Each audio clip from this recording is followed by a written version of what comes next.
Good morning, Samantha. Good morning. Thank you so much for being on Can't Shovel Hurricanes. Thank you for having me. We've had a couple of conversations on the phone already, to kind of just like break the ice and get to know a little bit about each other. Now, you're a transplant to South Florida. Yes. How long ago did you move? Actually, coming up next month in August will be 4 years. 4 years. Yes. Why did you move down here? My husband was looking to retire, and we just wanted a better lifestyle, better weather, and to be honest, it was a joint decision. We had thought about moving a few years prior to our decision to moving to Florida. We had looked at Arizona, but my older daughter, who has special needs, she has her father still in New York, so the commute for her to go back and forth to New York from Arizona was unattainable. Right. So we put that on the back burner for a while, and then we came to the point again about wanting to move out of New York, and we decided to come to Florida. We had originally purchased a smaller home where we live now just as a weekend home or a long weekend vacation home. And after a few times of being here, we were like, why aren't we here permanently? So we decided to go back after one vacation here and put our house on the market. My husband was already in the process of selling part of his business. And then within less than a year, we were here in Florida. Do you feel like you accomplished the better lifestyle moving down here? I do. I love that Florida is my home base. I, as opposed to my husband, do love going back to New York still. A lot of my friends are there. Where in New York? We were in Long Island. The longest island in the whole world. We were in Long Island, and truth be told, it has changed a lot. New York has definitely changed a lot. In what way? I feel like, it's a little bit, it's become, the weather for the most part for my husband was a big deal. Sure. But it's definitely just changed in the, I don't know, I guess part of the freedoms that we have there, I think. Yeah. And we actually moved before COVID. We weren't a COVID transplant, but You'd made the move before. we did. Yeah, it was. Wow! Did you dodge a bullet or what? Yes, we did. We think we did. Yes. So it was August of 19, and then COVID came in. What was it? March, actually. March 2020 was the lockdown. Like, Right. That's when March 13th, Friday the 13th. Yeah, it was the last day the girls had That's school. exactly right. Mm-hmm. Oh my God! It just it gives me shivers thinking about it. Yeah, because that moment, there was a moment in time in our everything collapsed for us financially and otherwise. 3 kids in diapers. Mm-hmm. Just lost my dad. Oh. Had multiple businesses that were open, millions in play, all went poof. Yes. The next day, we spoke to an immigration lawyer. And my wife's like, I'm not having it. Broke down to tears. Can't leave my family. Right. And I'm like, oh my God. That day I was nursing a hangover because that was a tough night for me. Right. I remember being on Zoom with all my buddies. Mm-hmm. And we each had a bottle of something. And we just all looked at each other, taking shots, saying, we're in trouble. Mm-hmm. All of us. Yes. I'll never forget that day. Sorry, you just teleported me back to what it was like that day, and you can't comprehend and explain to people what it was like if you didn't have the freedoms. Floridians had those lockdowns for a bit, but it wasn't like that. We did, but it was different. Yeah. Plus the fact you can be outdoors more. I know my girlfriends back in New York were like homebound with the weather, and it was a lot. For me, I'm not a scared person, so I wasn't really, once I got a handle on what this was about as far as the COVID, I wasn't, some people might disagree with me, think I'm crazy, but I was not one that fell hard on the COVID, pandemic. I don't think you're crazy. Yeah. I think the way we've all been conditioned and what we were forced to do was crazy. Correct. You talk about encroachment of freedoms. Correct. Right? And that is, even in hindsight, they're not even backpedaling. It was overt nonsense. And yet we had to eat it. I just think this was like a dress rehearsal for something even bigger. Agreed. Agreed. I do feel with anything, any virus there is, out there that's been for thousands of years, hundreds of years, I do believe that there were certain people more vulnerable to it. And I understand that, but, I believe that we should have had our own decisions. I'd be in a supermarket and wearing a mask, and it would be like a little bit lower because I couldn't breathe. And I'd have some stranger come to me telling me, I'm wearing it wrong. Like, not really anybody else's business. If you're that scared, stay home. Exactly. And that's, again, I live and let live. You want to do what you want to do, but don't push it on me. I felt like my opinion about certain things had to be kept quiet because, you get canceled. You get outed. You can get arrested. You can lose your livelihood. That is downright like a socialist state. Correct. Right. And I'm not talking about the moments that were at the time we were learning, we were scared, we didn't know. Hindsight's obviously 2020. I'm talking about the stuff that's going on now, that we now know all of this more information. We can accept where things could have been done better, or some things were pure BS, but nobody seems to take responsibility for any of it, and won't apologize or say we made a mistake. None of it. It was like an encroachment on freedoms that has not been given back. People think that they've been given back, and then there's gaslighting everywhere. Like Canada's Prime Minister, he openly says, I didn't force any lockdowns. And everyone's like, what? Mm-hmm. What are you going to do? Argue with them? Right. Because they know they have this like overreach that now people can't do anything about, and they're scared. Like Canadians especially are running scared because lots of people lost their livelihoods, etc. But I mean, COVID as a whole is just what I think lit the fuse. I don't think it's the only issue that it had. It just exposed a lot of other problems. Correct. And one of my biggest problems was, why was it like a mom and pop store had to shut down?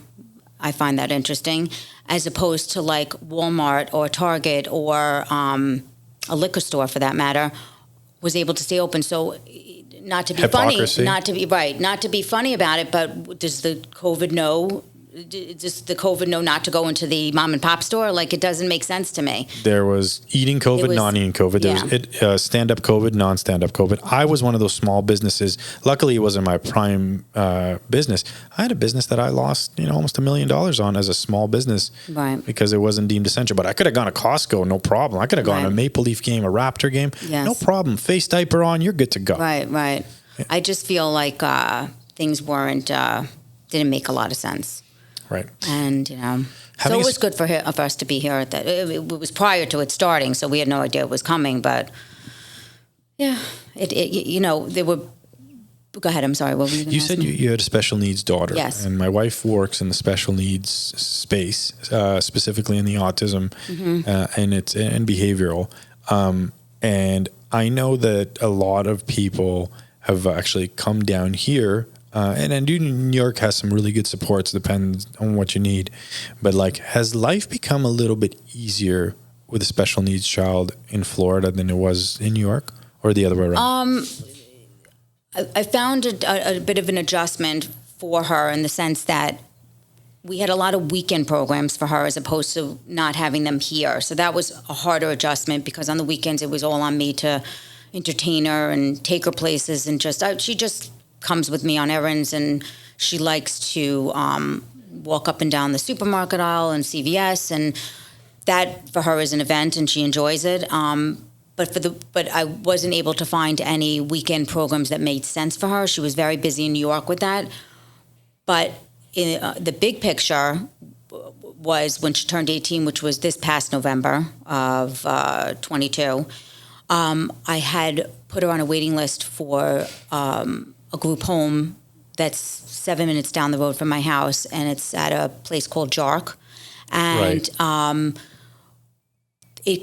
room became opened, and she was able to move in when she turned 18. So that was an amazing blessing, because, kids go to college at 18, they leave for college, and she gets autonomy. And she gets to be, and I would think it was healthier for both of us, because it's a very, very draining job, and I've been doing it for 18 years, and I wanted a little bit, selfishly, some of my freedom back, and I wanted her to be amongst other people like herself. And it's a great house, and there's only 8 residents, including herself. She has her own bedroom, and she goes to a school program for, to help her find work eventually. And, now she's at the Y camp during the day for special needs, and that's every day they take trips. So I'm always trying to keep her busy, but at the end of the day, I don't have to have the day-to-day, moment-to-moment,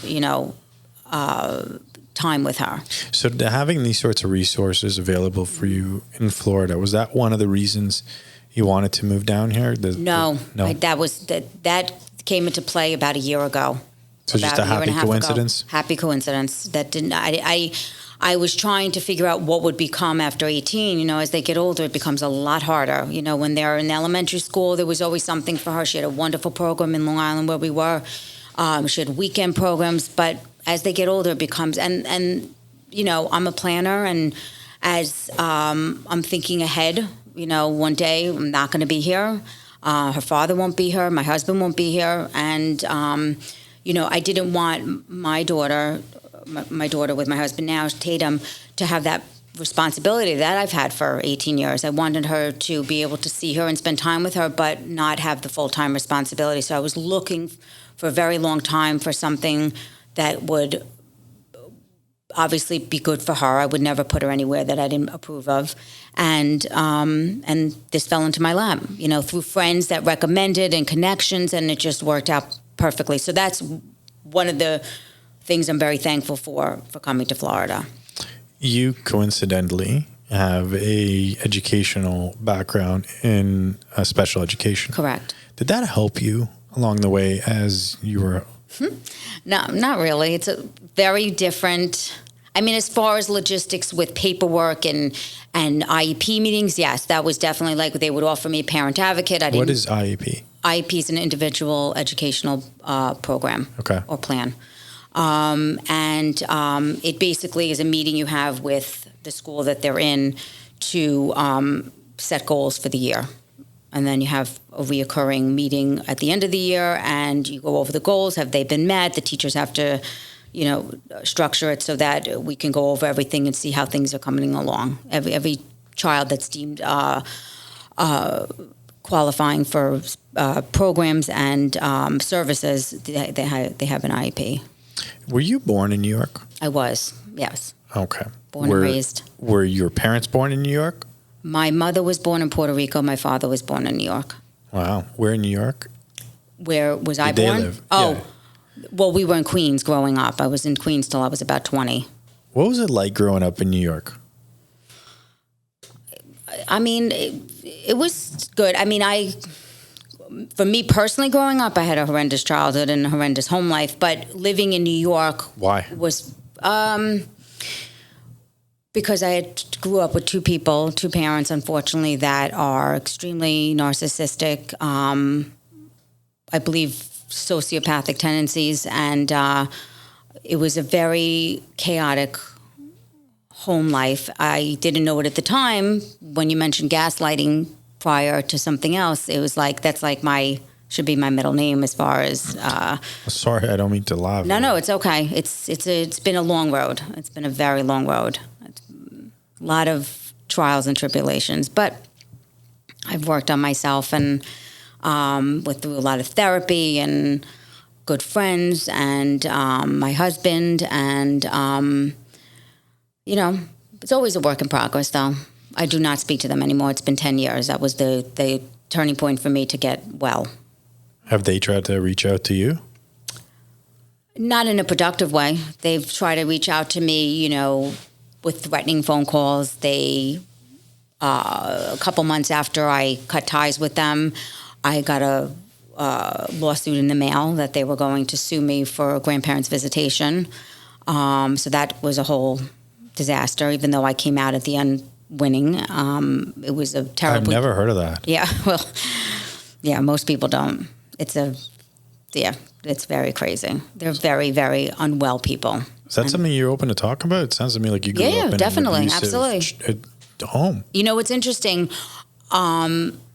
unfortunately for me at the time, it wasn't physical abuse, but over time of learning and reading and therapy, mental abuse is almost, I think, even worse, because you can't pinpoint what's happening. So, you have the gaslighting, you have the insane manipulation, and it's very difficult to sift through, incredibly difficult to sift through. And it caused a tremendous amount of damage for me that it's taken a lot of years to unravel. And I still work on it, certain things that I've had to teach myself on my own. Having children was very difficult for me, not physically, but mentally. I was, I had been in hospitals and mental, it was like very. Did you make sure to with each generation, that sort of abuse, and I do agree with you 100%, physical, mental, I don't see a difference, especially when you're a young child. Yes. I mean, so impressionable, and the people that you look up to, your parents or Trust. your world. Yeah. Trust is not something that came easy to me at all. Look, thankfully I didn't grow up in a household like that at all. I'd say my parents did everything they could and then some. Were they perfect? No. Am I going to be a perfect parent? Absolutely not. Of course. But the intent is to do the best with what you can. Of course. Sounds to me like, you didn't have that, unfortunately. But are you very aware and trying to, and likely have stopped it with you? Like, you do not pass those sorts of traits down to your kids, meaning you don't treat your kids in the same way that you were treated? No, I do not. I made a conscious decision that I was going to do everything I could to not ever have my, what, it's interesting because my older daughter, it's a different playing field than my younger daughter. Because of special needs? Yes, it's really, it's way different. And interestingly enough, my parents were very involved when she was born because I was very sick due to them, but they wouldn't tell you that. I was sick, like depressed? Depressed, anxious.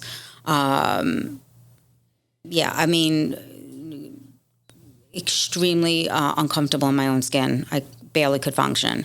So it turned into, it manifested in many areas, and I had to go away a few times, and they took that opportunity to, take over my role with my daughter, which was extremely damaging to her. And I kind of still reap the negativity of that because of her personality and what they were able to accomplish with her. I still reap the benefits. It's almost sometimes like I'm in the same room with them at times.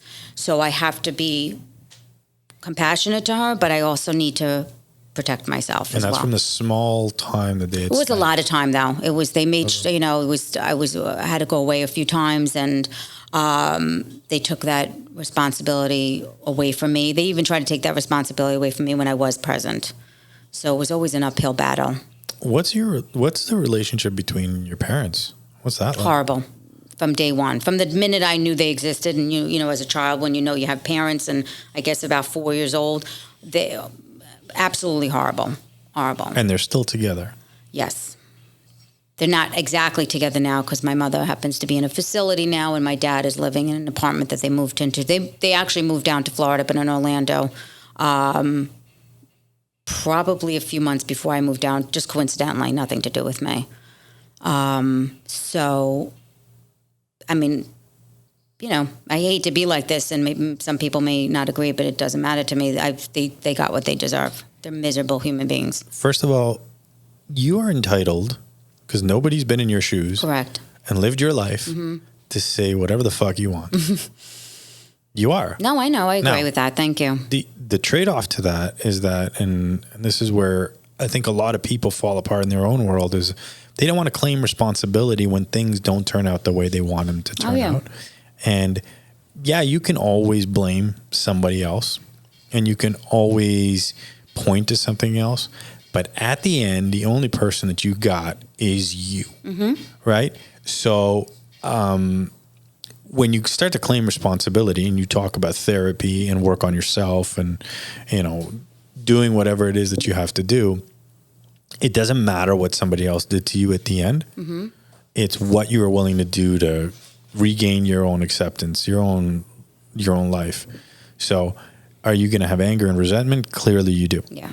Right? I think we all do. Yes. I think it's easier to push blame on somebody else, even when it's like, there's people that have survived like the worst of humanity in this world. Mm-hmm. Like, you can point to so many things that have happened in our history, like not so far history, that if people have overcome and created beautiful things.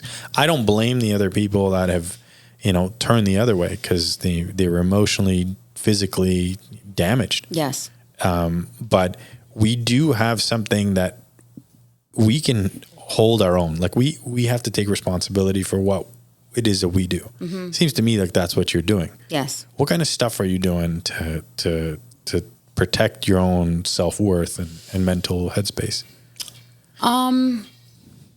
Well, I pride myself on being able to read people well because of my experience. I feel that I have a talent, for lack of a better word, on, reading how people approach me or want to become friends. Listen, moving down to Florida, even though a lot of my good friends are still in Florida, I was open and willing to meeting people here, of course.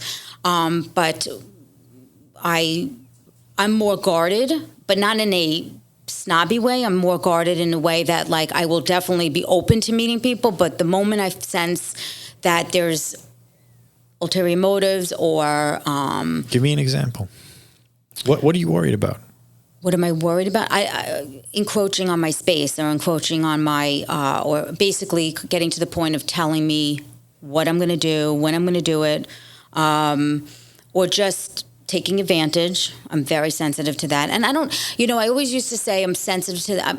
It's just who I am. I don't, I felt like I sounded like, well, or someone might say, you're very sensitive about that. Well, I don't find it to be, why is it that I'm sensitive about it? It's just who I am, and that's how I like to operate, Right.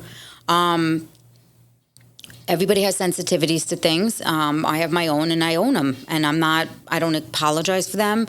And it just creates my character, my moral compass, and I don't need to explain, like, if someone would to say to me, well, that's because of your parents. Okay, maybe it is, or my experience, but okay, but isn't all of our experiences what create our value system and who Sure. we are? So I don't look at it like, oh, I'm too sensitive, or don't say that to her. You can say whatever you want to me. It's just how I respond is how I will respond.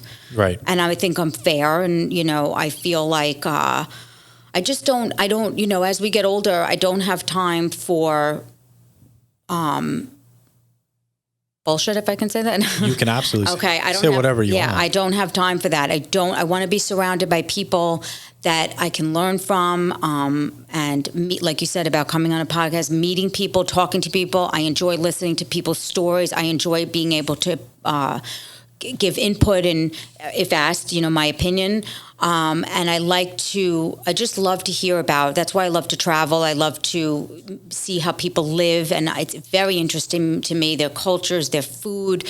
There's so much of a bigger picture than, of course, living in Boca, it's beautiful, and, socializing, all that. But I'm not just, a lunching, schmoozing and, stabbing people in the back, like a lot of people will do. I'm not interested in those type of people. A lot of women and men I find that are very, it's all about the social. That's not me. That's not me at all. I want, good people around me. I want to hear their trials, tribulations, successes.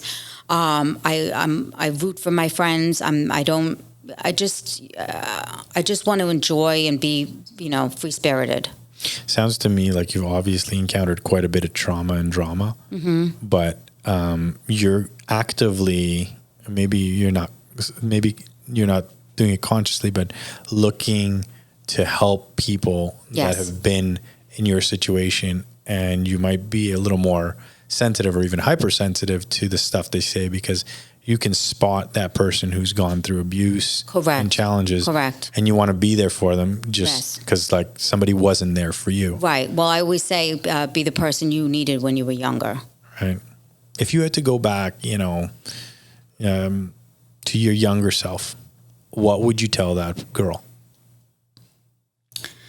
I would probably put her on my lap and say to her that it's going to be okay. It's going to be a long road, but you're going to come out in the end, a better person, or a healthier person, I should say. I had an exercise that I did with my therapist years and years and years ago. And I've had, fortunately, an excellent therapist for the last 5 years of my life. Mm-hmm. And I've needed him more than ever moving down here, because it's been emotionally challenging. And he used to tell me, he goes, if you had to go back to your 5-year-old self, 10-year-old self, 15-year-old self, what would you tell that person? What would you tell that kid? Mm-hmm. And regardless of age, I always tell the kid the same thing. And it's like, you're good just the way you are. Mm-hmm. Everything else will come, kid. Yes. Right? And I catch myself when I get into I go into a rabbit hole fast sometimes, like real fast, where I have an identity crisis since we moved down mm-hmm. to Florida. I've become more of a dad than I ever was before, versus before my identity was being like financial provider. Mm-hmm. And I was the anchor for everyone in my family that needed me. And then when we moved down here, I'm no longer that anchor. And I think there was a little bit of resentment until now, where people understood the move had nothing to do with them. It had everything to do about improving my family, mm-hmm. my wife's, my kids' situation. Mm-hmm. So it's been so difficult since we moved down here. Right. But if I had my way, and I would say the entire world needs to be in therapy. Everybody should have someone who's a neutral, objective, qualified party to listen to them. Mm-hmm. We spend more money on drugs and antidepressants and all this stuff. Like, for me, solace was in athletics. It's where I had my endorphin release. Correct. And if it wasn't for sports, God knows where I would have ended up. I can speculate. Well, it's another thing I probably would have done if I had to change the course of my life, would have been to do all the things, but I didn't have the mindset at the time to do all the things that now I want to do.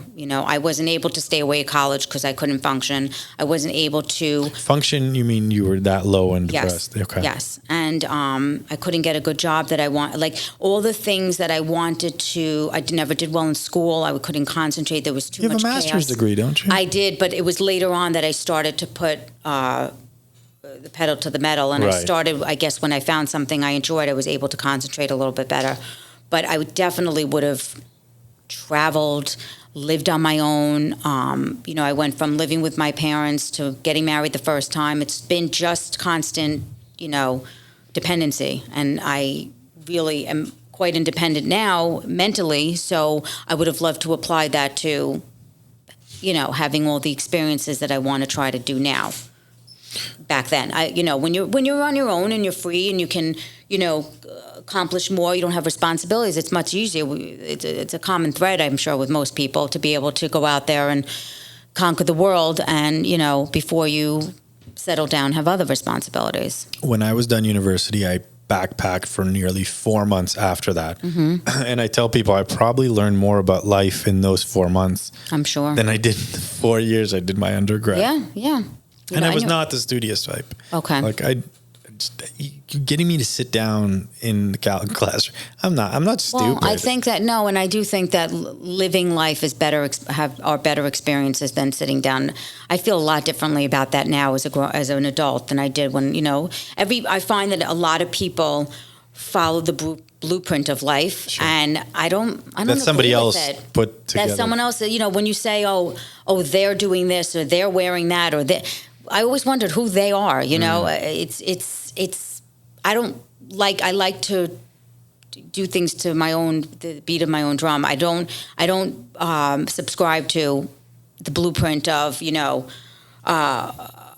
everything going in a sequential order. I just don't. I guess that does come with experience and age, because everybody in their 20s thinks that graduate college, get a master's, get engaged, get married, that's kids. Great. But but it's not always what other people but people, I think, are forced by society to, they feel that, and a lot of people are followers. They're not leaders. I don't think that and that's the other thing I like about meeting unique people. I'm very interested in people that are different. Why do you think that is? Probably a little bit because I look back on, you can't change history. I can only do now what I can do. But I am fascinated by people that are go-getters and create a career or from scratch they built a business. Like, really find it more interesting than the people that are just, like I said. And you would love my wife. Well, that's having great. A special needs background now, being a mom and establishing a growth business like hers. Women have a different set of challenges in being in positions of power, in positions of running businesses that men will never understand. Okay, I'd say that mountain is steeper to climb for a woman than it is for a man, because the expectations of mom guilt, wife guilt, just societal guilt. And let me clarify, I don't think we live in a world where we need to overcorrect for men or women or anyone else for that. I just say that the challenges that they face are greater than it is for men. Right. I don't think that they don't have equal opportunity. I think they do have equal opportunity, and that comes from having a solid base of husband and wife and supporting each other and moving each other's roles. Right. And I can look at my own dynamic, and I am now more a consultant and supporter of my wife because so much depending on her to grow that business. But women have a challenge that is way more, because women, are child bearers. They're the primary to the kid. When my kids cry, they're not screaming, for their dad. They want their mom, right? And now she's got to be an entrepreneurial lady, and not that. But I think it shows the children. I know maybe it's when they're young, it's harder. But continue that thought. I know what you're about to say. I feel that it shows. I feel that it shows. It paves the way for them to feel that they can accomplish things. It's not, and I don't want to sound like it's not about the kids. It is about the kids, but it's also, everybody's an individual. And if you are catering to your children without taking care of yourself, I don't think that's a good idea either. I've said this before, and there's so much to unpack in what you just said, is that if you are not happy in yourself, you can't have a good marriage. And I'd say your relationship with your spouse is more important than the one you have with your kids. Because if you have a shitty marriage, your kids will be the ones, the recipient of all that stuff. You said everybody is an individual. And we had Elena on here, the head of school for Donna Klein. She said, I look at the child as an individual, as a holistic from being, the beginning, right? And not everybody's the same. And how can I expect to teach them math if they're having their own challenges and struggles from within? And I think that's a very incredible approach that is very new to the way education is done today.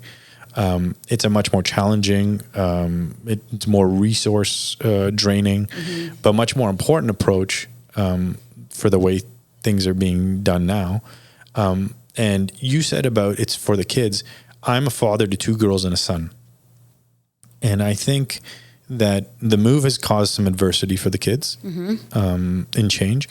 And watching my wife build this incredible business while being a mom, while doing all these things, will teach them more in their path than anything else in this world. Exactly. Right? And having a supportive husband,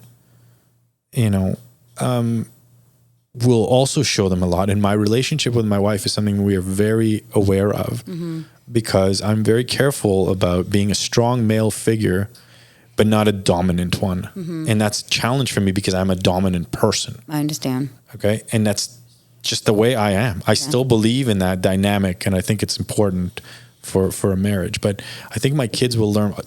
I have this ongoing joke where I tell my kids, hey, what do you want to be? And I will expect them to all say, I want to be a doctor, right?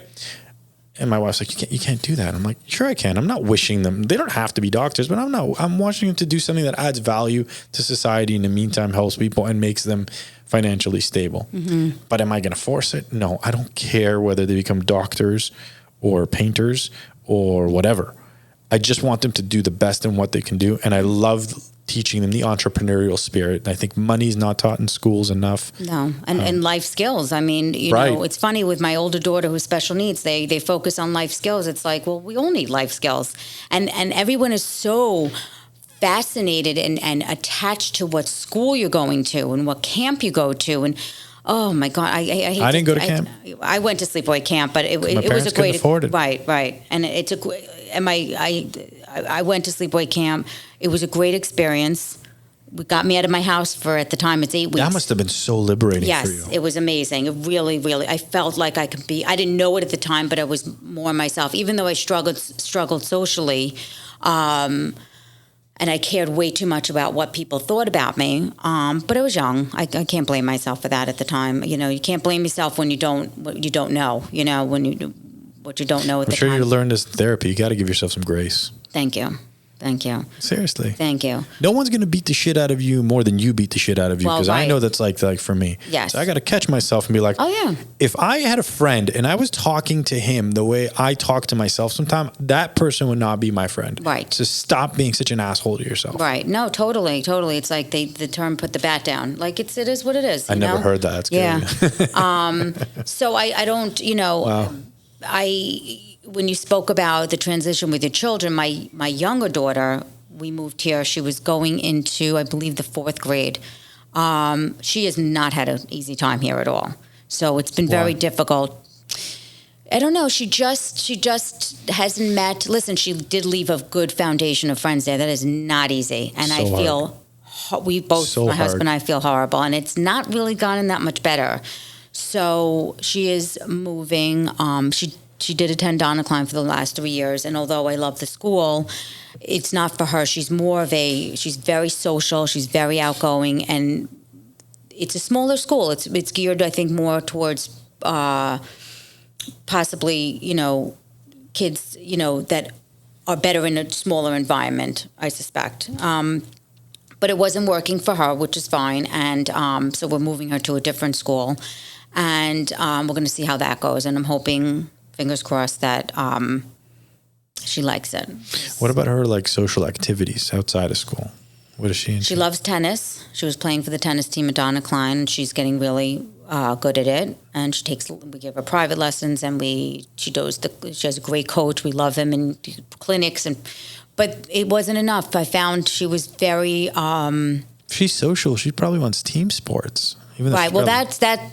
She was on. That was on a team. There were a bunch of girls on that team, and a great coach. But as far as socializing, she's fallen short on that in that area. So, you know, and then this past year was bat mitzvah season. So I took her pretty much to all the bat mitzvahs in New York. Sometimes twice a month, I would fly back and forth. And I was happy to do it because I enjoy going still. I love Broadway. I go to Broadway when I'm there. And did her remind her of all the stuff she's missed? Mm-hmm. But I did. We were conflicted whether it was good to do, but I didn't want to cut that part of her life out. So we suffered nights of crying when we got back, and we'd get back on the horse, and you know, and you cry with her. Say that I do, yeah. But she'll fly by herself. She's also. I said, did you cry with her? Oh, cry with her. I would be very emotional. My husband actually would be more of the crier with her. He's very sensitive when it comes to her. So, you know, we're trying to see what this year brings for her. But like I said, I mean, you know, as a parent, you sacrifice certain things, and if we have to make a change for high school, we'll consider that, because I don't want her. I want her to be happy, not at the expense of items and all that. But if she feels better, you know, with her other group, then we'll consider, you know, making that work for her. My oldest daughter, who's now 7, turning 8, said, Abba, she just calls me Abba. She goes, I've never seen you cry. Do men not cry? And that question threw me for a loop. And I'm a very sensitive person. I have to clarify. Yes. But I'm also, I think, traditionally, I'm very traditional, but I think that the lines between men and women have been blurred a little bit too much for me, that I want her to understand what I think is a strong male figure. But I did also explain to her that crying for a man doesn't mean that it's a bad thing. I mean, and yes, Abba does cry, and I don't cry as often as Mommy, or right. But I think that we need to raise the level of children that are a little bit tougher than what this. You think? It's actually scary to me. It's we're in trouble, I think. In You're a lot talking of about street smarts and being like that's your superpower of understanding people. And I think without social interaction and life experience, you can't really have that sort of superpower. It's really underestimated how important that really is. Yes. Yeah. We don't. Yes, I agree. The children are, in my opinion, a lot of children are very, way too pampered. They don't get it, and I always joke that I belonged in like the 1950s and 1960s, like the social media, although I'll look at it but I use it more for like, I'm very, what's the word? Trying to say it properly. Attached to the Holocaust. So I'm very interested in all that. I visit with a woman here that's a Holocaust survivor. I visited with a man in New York while I was living there, probably twice a month. And whenever I flew back in, I made sure to visit him. He has since passed. He died at 101. That's something that brings me joy, to be there for people that have suffered. I guess that's coming from my background, and making sure they're comfortable. So whenever I get a chance to be involved in anything like that, I take to it. And so I feel that people, are not, there's too much, there's the social media to me, and the phones and everything is really bringing a lot of people down. Yeah. Either mentally or, or they can't hold a conversation anymore. I feel like our young adults have no idea how to speak to people. And I'm not generalizing this. I'm just saying from what I don't want to come across. You don't have to preface the thought. But I find that it's a very big problem because, no one, I'm lucky that like I said, my older daughter's a different situation, and she does use the electronics a lot more, but that's her thing. But my younger daughter is very good at speaking. I feel like, the old soul type of thing, that she was born in a different time. She just came back reincarnated, because she just has a knack for being able to speak to adults. She spends time with adults. Some of my friends that are older than me, she spends time with on their own without me. She just has that gift, and I don't feel that's common anymore. I feel that people are, unfortunately very attached to their devices and don't know how to sit down and have a conversation like the olden days, Which, when you're staring somebody in the face, you have accountability to them. Correct. And I don't like texting. I like texting. I shouldn't say that. But when I need to discuss something with somebody, I do not want to do it through text. I do not want to wait for you to respond to me. I don't even like doing it on the phone. I actually let's meet for a cup of coffee if we need to talk about something. To me, that's just, I don't know. You see people's body language. You get to see, you get to have, like you said, accountability. Sure. It's dying, that part of people's personalities, and eventually I think it's going to be completely dead. I think we're in big trouble with a lot of things. What I'm about to say, I hope comes out the right way, but I don't think, especially for boys, I don't think they get into enough fist fights. And let me tell you what I mean by that. It is even scarier for girls, where online somebody could say something like she's a slut, or she did this, or and she could be ostracized, right? And they can do that behind the screen, behind the phone or whatever. But if they had to do it in somebody's face, then now you have to pay the piper, right? Totally. Like, I think, and bullying and all that stuff happens so much. And here you can be real brave via text message, group chat, Facebook, whatever, Snapchat, whatever kids are using. But like, I still came from the generation that if you said something, right? And I've been in more fights than I can count on. And I lost more than I've won. But didn't matter. The fact that I stood up for myself and I knew that there's going to be accountability on the other side. Like once you get a black eye or a bloody nose or something like that, now the other person's going to have to pay the price. So you can't hear, you hide. You hide behind these screens. And I think it's terrifying. And we need to bring that back, that if somebody, I don't know how you do that. I mean, but if somebody has something to say about somebody else, they got to say it to their face. Oh, yeah. And a lot of people love to talk about things behind people's back. But when it comes time to discussing it in front of them, it's ridiculous. I agree with you. And I want my kids to know that, like, I don't know if it's something I should be saying in public, but I tell my daughters, like, if somebody's picking on you, and they're not, like, you stand up for yourself. Oh, yeah. And if you need to defend yourself, I say it a little more crass to my daughter, but I will say it like it is. Like, well, to my daughter, I said, you say no to a boy, and if you say no a couple of times, then you kick him square in the balls, and then let Abba deal with whoever comes down the line after. Yeah. I'd rather have that than the other way around, because there's no margin of error when it comes to that. Ironically, I think it's my son who's going to have the most trouble, doing it in that manner than my girls. They're strong. They have their own characters. Right. I want to go back just on something, and I'm curious, and if you don't want to discuss it, you don't have to. But do you think your past with your parents had an impact on your first marriage? Well, I feel that it would have been not the marriage I would have chosen.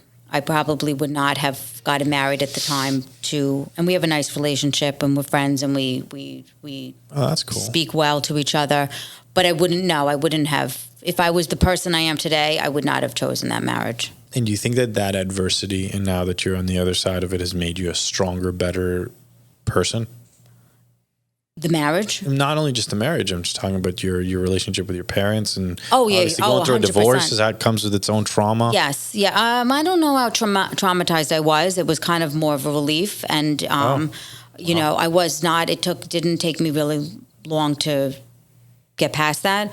It was for me, and he wouldn't be offended if he listens to this at any point, but it was liberating for me, because I had that time to be a little bit on my own. I was living on my own with my daughter at the time, but I didn't have not one tool to deal with. I had gone through a lot of other, that we can talk about at another time. I have no problem talking about it, but I went through a lot of uphill battles that I've since left behind. Give me an example. I took up drinking as a method of coping, and it became a problem for me. So, by the way, you're looking at somebody who had those similar challenges in their life, so I can relate to you at eye level. Good. Good. Just so you understand. Thank you. You're not alone here. Yes. And so it's been 11 years since I've had that problem, and I forgot what I was saying. You said you had some uphill battles, and I wanted to give you an example. And you took up drinking, right? That was. But so I did. Oh, I know. Are you completely sober? So, yes, I am completely sober. I did not have any tools, even though I was on my own after we got divorced.